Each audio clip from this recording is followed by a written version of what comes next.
Well, I was going to say, I mean, the IMF has not closed its door. Great Britain is a great creditor, so please, let's not start a financial crash here on GB News. You know, there have been huge impacts from Brexit and COVID. Oh, God. Well, COVID was very, very expensive, Well, and life. arguably... But these things that I pointed out are decisions that they've made since all of that. So even if COVID and all those other things impacted our economy, they impacted the world, right? They impacted the world. So other economies have recovered in a much better way than we have.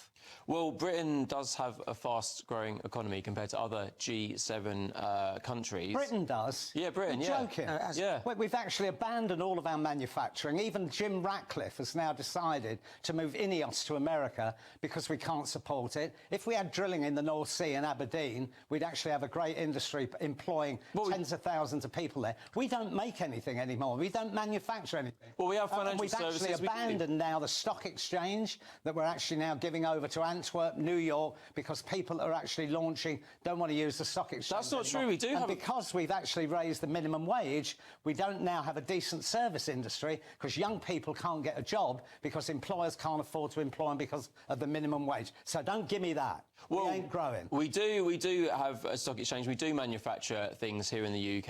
My like company what? does. Give me well, I mean, green oil bicycle lubricants, clothing, bottled products. Well, my company makes... Give me something that we manufacture anymore. We manufacture cars here in the UK. We're one of Europe's biggest car manufacturers. UK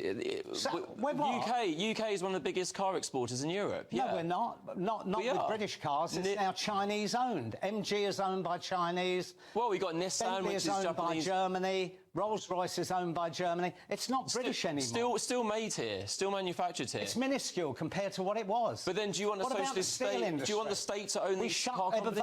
We shut Evervale. We shut Port Talbot. We shut North of England in Well, market forces shut them down. You can't have the government keep subsidising... It wasn't market force. It was. The steel industry is collapsed in the UK. We could have actually still been manufacturing steel, which we need for our armament. Well, we don't need it. That's why it closed down. You can't keep spending £4 million a day to subsidise a high-carbon steel industry. We don't make anything anymore. It's like... Well, we do. Let him say it. Go on. Well, we do manufacture... Well, I mean, the packaging sector is a huge industry. Again, cars are manufactured here, irrespective of which companies own the car manufacturers.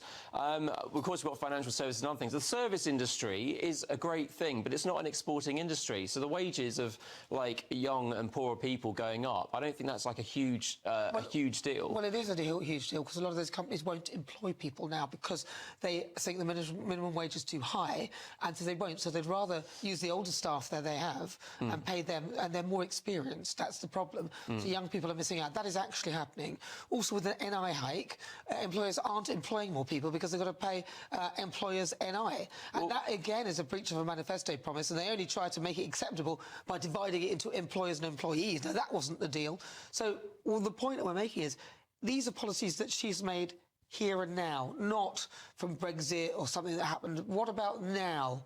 Well, those costs have gone up, and industry has rightly complained about that, and some of those have gone back on. But look, the gilt market, interest rates have gone up for Britain to borrow money because of recent events in Iran and the Strait of Hormuz being blocked. No, the gilts have gone up because people no longer trust the British bond. That's the problem. Well, in 1 week? Well, they do. It's 5%. That's been going on for, like, months and months, that our bond has been under pressure. Well, according to today's FT, the yield is high. It's converse, but the yield gets high when the bond isn't trusted.